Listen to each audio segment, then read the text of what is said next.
రాను రాను ఇది ఏమవుతుంది అనేది. Once again thank you so much ముగ్గురికి. And keep watching and stay tuned.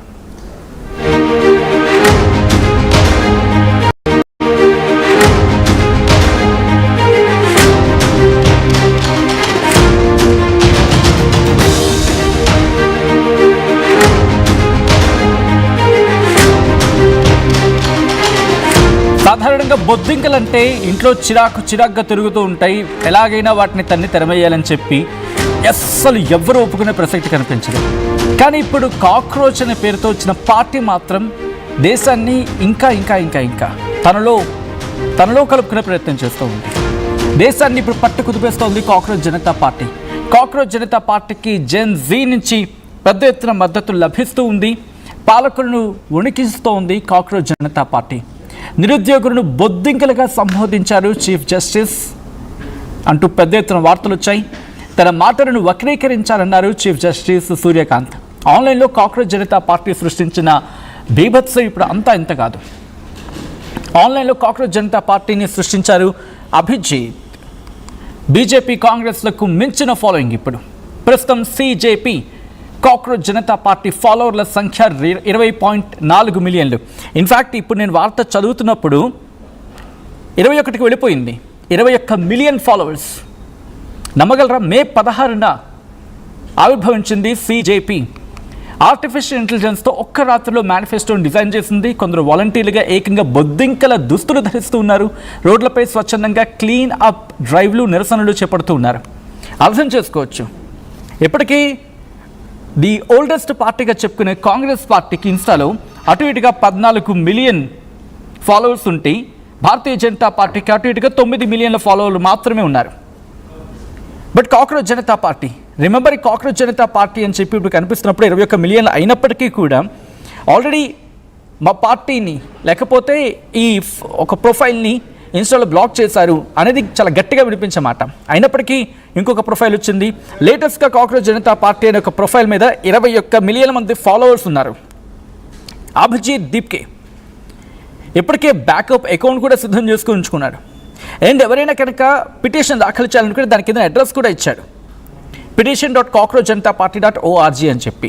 And దాంట్లోకి వెళ్ళి వీళ్ళ మేనిఫెస్టో కూడా చాలా డిఫరెంట్గా ఉంది. పూర్తిగా మాట్లాడుకోబోతున్నాం. ఇప్పుడు కాక్రోచ్ జనతా పార్టీ ఎవరికి చెమటలు పట్టించబోతోంది. లేదు బొద్దింకల మందు కొట్టి పంపించేస్తామని చెప్పి మాటలు కూడా వినిపిస్తున్నాయి. నిజంగా ఈ బొద్దింకలు ఏ మందుకైనా భయపడతాయా, పారిపోతాయా?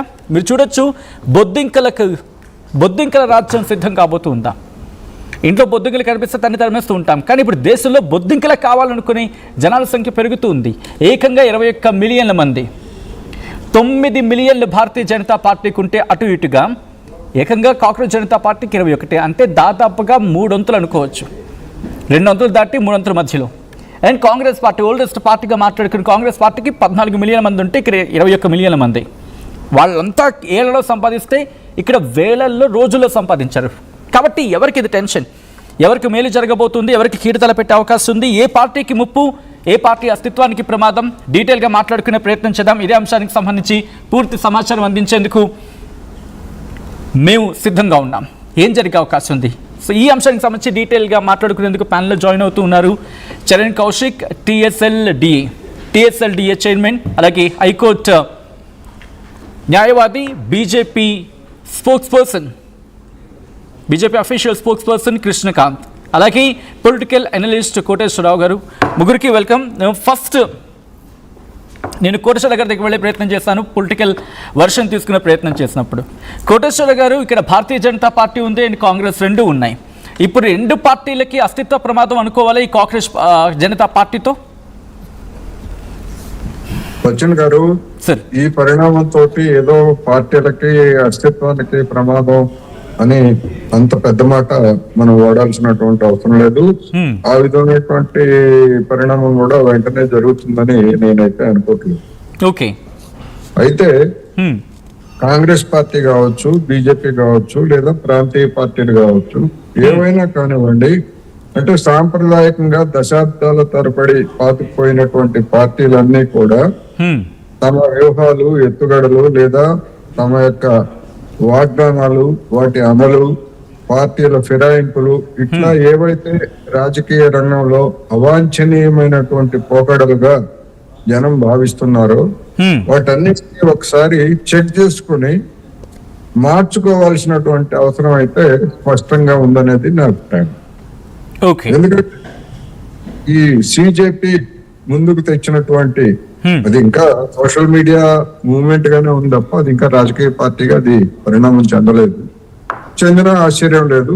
అయితే దాని భవిష్యత్తు ఎట్లా ఉంటది ఏమిటనేటువంటిది మనం అప్పుడే చెప్పలేదు. కానీ దేశంలో ఒక షాక్ లాగా రాజకీయాల్లో ఉన్నటువంటి వాళ్ళకి లేదా రాజకీయాలు మేము ఏమైనా రాజకీయాలు చేయగలం ఏమైనా చేయగలం అనేటువంటి ధీమా ఉన్నటువంటి వాళ్ళందరికీ కూడా దిమ్మ తిరిగే విధంగా ఇది పరిణామం సంభవించిందనేది నా అభిప్రాయం.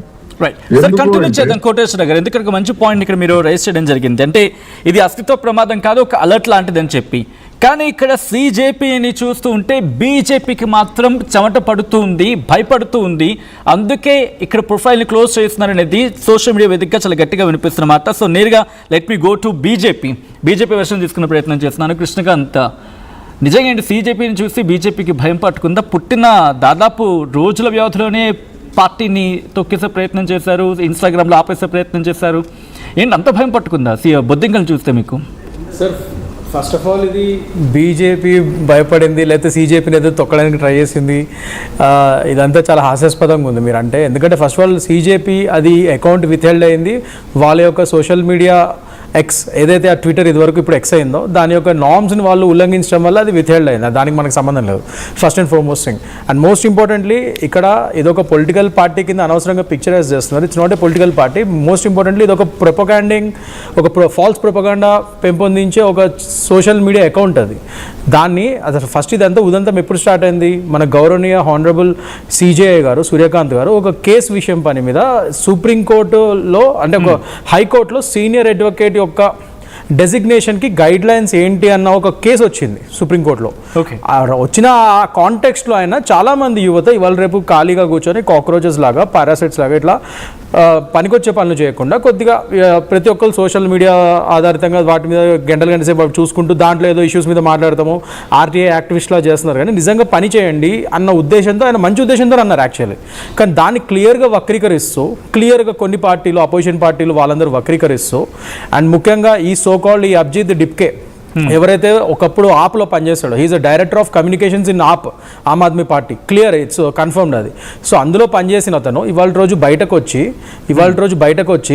బోస్టన్ యూనివర్సిటీ, అది కూడా ఈ దేశంలో లేడు అతను, వేరే దేశంలో బోస్టన్లో ఏదో కోర్స్ చేస్తూ అక్కడ స్టూడెంట్ లాగా ఉంటూ అక్కడి నుంచి ఇలాంటి పనికి మాలిన ఫాల్స్ ప్రొపగాండాలన్నీ సృష్టిస్తూ అక్కడ ఒక అకౌంట్ క్రియేట్ చేస్తాడు.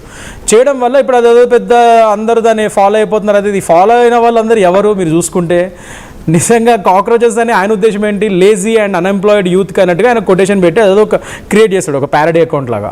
కానీ ఇక్కడ మీరు చూసుకుంటే కామెడీగా అది కామెడీ కింద పెట్టినా కూడా నిజంగా రాజకీయ నిరుద్యోగులు దీన్ని ఫాలో అవుతున్నారు. రాజకీయ నిరుద్యోగులు చాలా పెద్ద మాట కాదు, ఉన్న మాట. 21 మిలియన్ల మంది దాంట్లో వాళ్ళ గురించి కాదు నేను అంటుంది. అదంతా